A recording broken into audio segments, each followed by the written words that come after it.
ಏನಾದರೂ ಜೋರಾಗಿ ಗೊರಕೆ ಹೊಡೆಯೋದು, ಬೆಳಗ್ಗೆ ಎದ್ದಾಗ ಸುಸ್ತು ಅನ್ಸೋದು, ಮತ್ತೆ ರಾತ್ರಿ ಎಲ್ಲ ಮಲಗಿದ್ರು ಬೆಳಗ್ಗೆ ಎದ್ದು ನಿಮ್ಗೆ ನಿದ್ದೆ ಹತ್ರ ಇದ್ರೆ, ಬಾಯಿ ಒಣಗ್ತಾ ಇದ್ರೆ, ತಲೆನೋವು ಬರ್ತಾ ಇತ್ತಂದ್ರೆ ಬೆಳಗ್ಗೆ, ಮತ್ತೆ ಯಾವಾಗ್ಲೂ ಬೆಳಗಿನ ಟೈಮ್ ನಿದ್ದೆ ಗೊರಕೆ ಹೊಡೆಯೋ ಶಬ್ದ ಆಗ್ತಿದ್ರೆ, ಮತ್ತೆ ರಾತ್ರಿ ಮಲಗಿದಾಗ 3-4 ಸಲ ಹೇಳ್ತಿದ್ರೆ ಈ ವಿಡಿಯೋ ನಿಮಗಾಗಿ.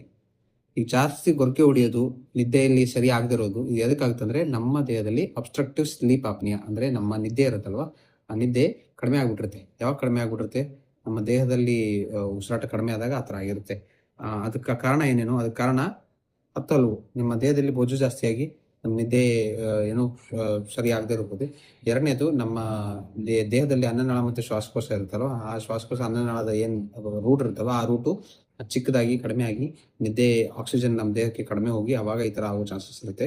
ಇದಕ್ಕೆಲ್ಲ ನೀವು ಏನು ಮಾಡಬೇಕು ಅಂದ್ರೆ, ಮೊದಲು ನೀವು ನಿಮ್ಮ ದೇಹದ ತೂಕನ ಕಡಿಮೆ ಮಾಡಬೇಕು. ಎರಡನೇದು ನಿಮ್ಮಲ್ಲಿ ಟಾನ್ಸಿಲ್ ಇಲ್ಲ ನೇಸಲ್ ಪಾಲಿಪ್ ಇಲ್ಲ ಅಡಿನಾಯ್ಡ್ ಅಂದರೆ ಏನಾದರೂ ಗ್ರೋತ್ ಏನಾದರೂ ಇದ್ರೆ ಅನ್ನನಾಳ ಮತ್ತು ಶ್ವಾಸಕೋಶದಲ್ಲಿ ಅದರ ಆಪರೇಷನ್ ಮಾಡಿಸಿ ತೆಗೆಸ್ಬೇಕು, ಇಲ್ಲ ಅದು ಕಡಿಮೆ ಆಗೋಂಗೆ ಮೆಡಿಸಿನ್ಸ್ ತಗೋಬೇಕು.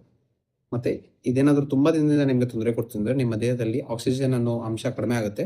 ಅಂದ್ರೆ ದೇಹದಲ್ಲಿ ಒಳ್ಳೆ ಉಸಿರು ಕಡಿಮೆ ಆಗುತ್ತೆ. ಒಳ್ಳೆ ಉಸಿರು ಕಡಿಮೆ ಆಗಿ ನಿಮಗೆ ಬೇರೆ ಬೇರೆ ತರದ ರೋಗಗಳು ಬರೋ ಚಾನ್ಸ್ ಇರುತ್ತೆ. ಸೊ ಅದಕ್ಕೆ ಒಂದು ಬೈಪ್ಯಾಪ್ ಮಷಿನ್ ಅಂತ ಕೊಡ್ತಾರೆ. ಆ ಮಷಿನ್ ಹಾಕೊಂಡ್ರೆ ನಿಮಗೆ ಕಂಟಿನ್ಯೂಸ್ ನಿದ್ದೆ ಆಗೋ ಚಾನ್ಸಸ್ ಇರುತ್ತೆ.